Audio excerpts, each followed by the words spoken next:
Hey everyone, Shane here from King Toad Comics, and today I'd like to talk to you about my upcoming project Swarm. Now I am recovering from COVID, so bear with me. But I wanted to take time and familiarize everyone with the character. As of right now, we do have a mailing list for Swarm. We won't have um, the campaign up until the book is 100% complete. That way I can focus on hitting streams and stuff like that without having to worry too much about what's going on with the project outside of just going to print.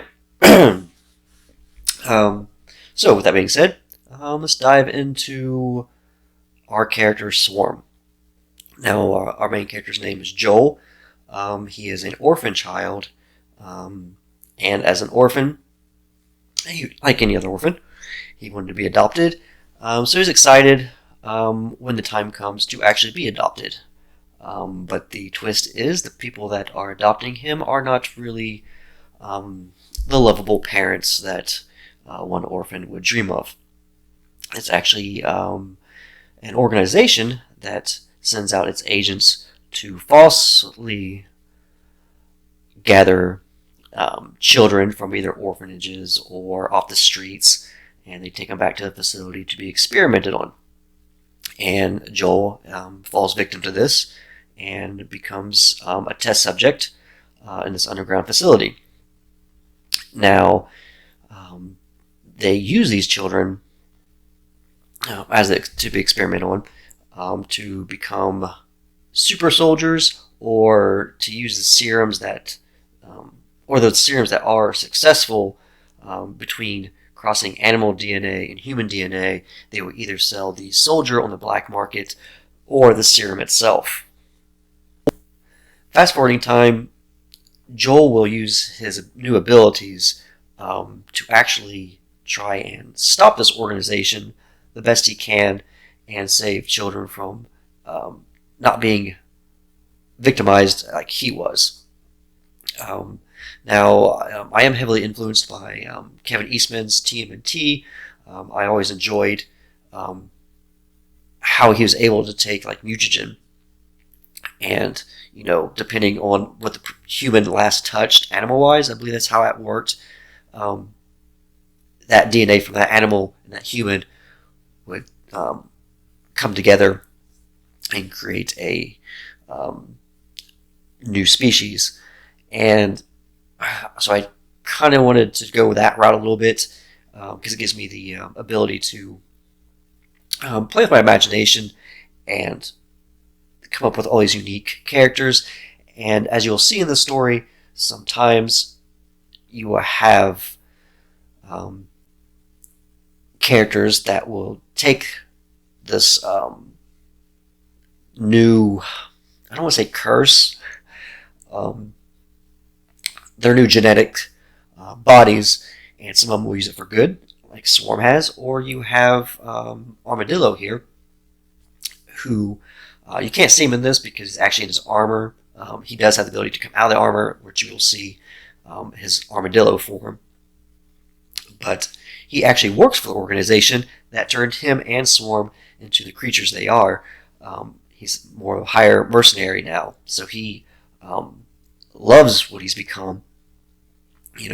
Money's money, so he'll use this ability to go out and kidnap children or take them from orphanages. But he doesn't really take them from orphanages. There's agents that will disguise themselves as parents. He's more of a transporter. He makes sure they get from one place to the other after the barrage is over. So yeah, that's where we'll be kind of jumping in to the book. Joel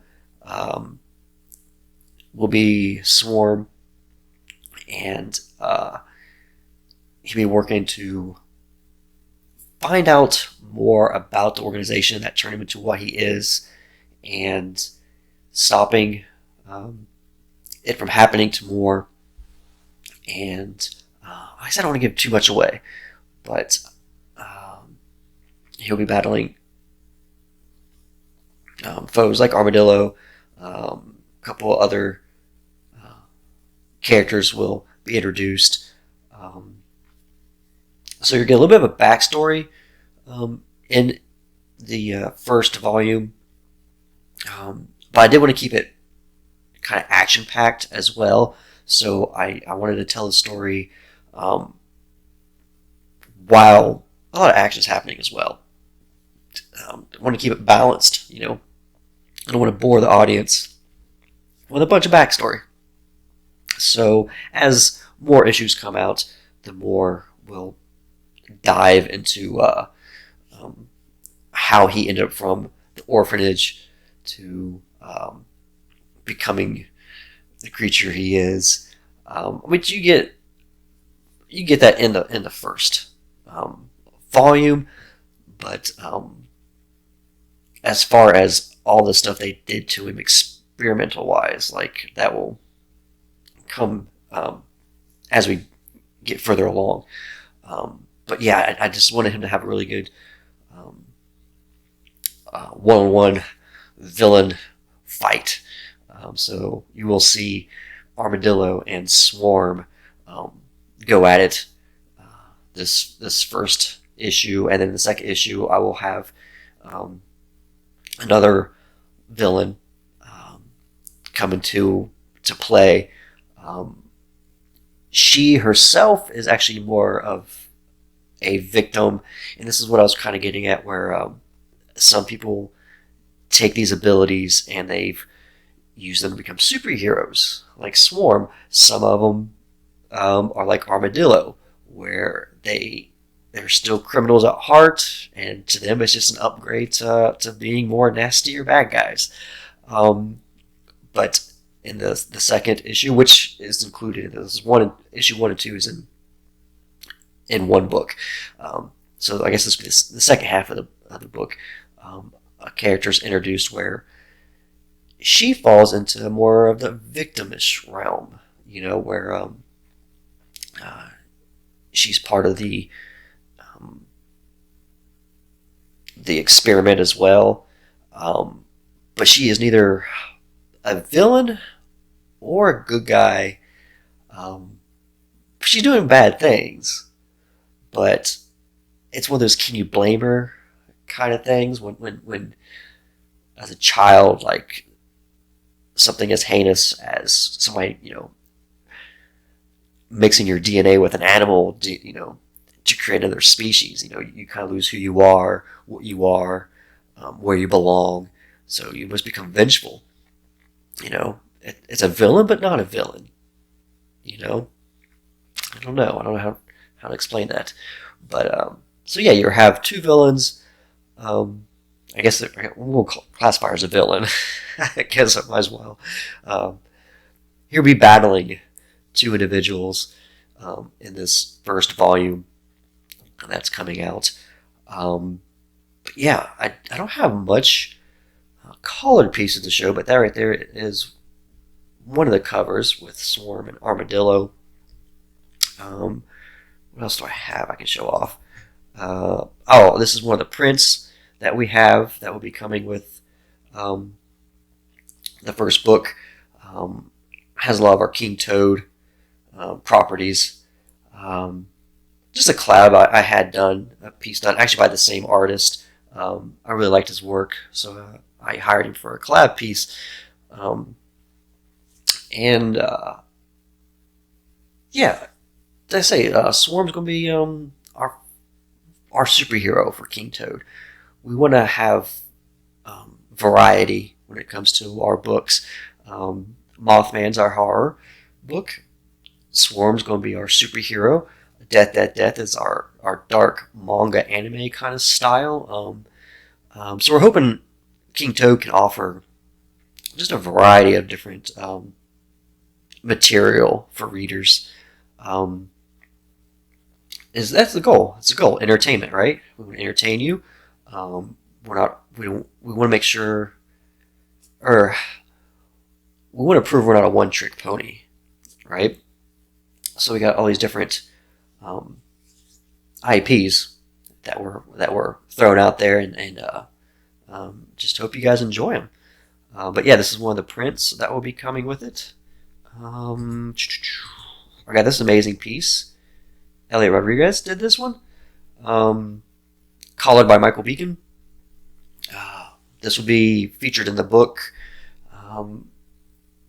But yeah, he kind of reached out and asked if he could do a piece, and I was like, yeah. So again, it gives you an idea of the color scheme we got going on for Swarm there, and Armadillo. I don't have a colored piece of Armadillo out like outside of his armor. I'm trying to think what else I can really explain about Swarm. I do have.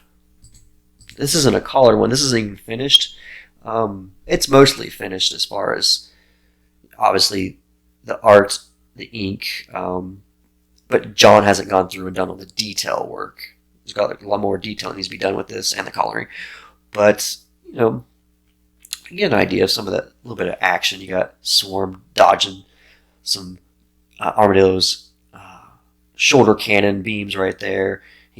Swarm's flying off to take cover behind a tree, trying to recuperate, all while talking in his headset to his best friend Kevin, which I guess I can explain a little bit of Kevin's his right hand man.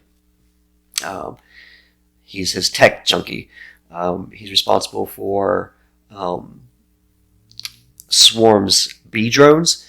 They're like little mechanical bees. He uses to either he can stun people, like, they just fly up, land on him, like a taser. He also has ones that detonate, like explosives. He has ones that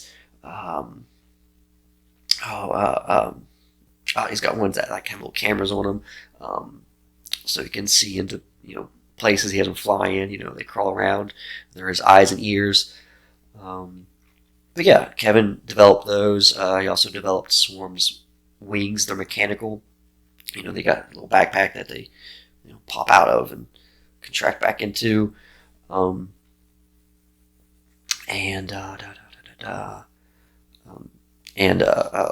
Being a mutant, he actually has the ability to send out stingers from his hands, his fingertips. He can shoot projectile stingers. He's also got the superhuman strength and a couple of little ins and outs that you'll see as the story develops. But yeah, I just wanted to give like a quick little video, somewhat of an elevator pitch of what we got going on here with Swarm. We got the first 25 pages penciled and inked. 10 more has already been penciled. My penciler and the inkist is the same person, so he's actually inking as he goes. So that's being done at the same time, which is nice. He's actually doing the lettering too, so I can't complain. Things are going pretty smooth for me. The colorist has already started the first 10 pages. They come along very well. So I think we'll be launching this and Death around the same time as far as distributing. I think we want to distribute them at the same time, so you can have Death and Swarm hitting mailboxes at the same time. I'll just give you an idea of where we are with these two projects. I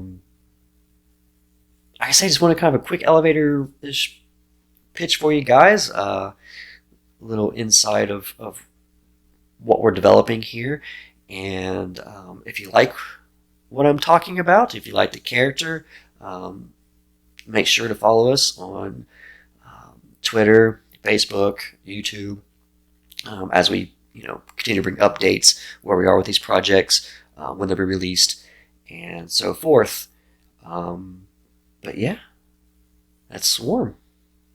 Hope you enjoy. Later, Toads.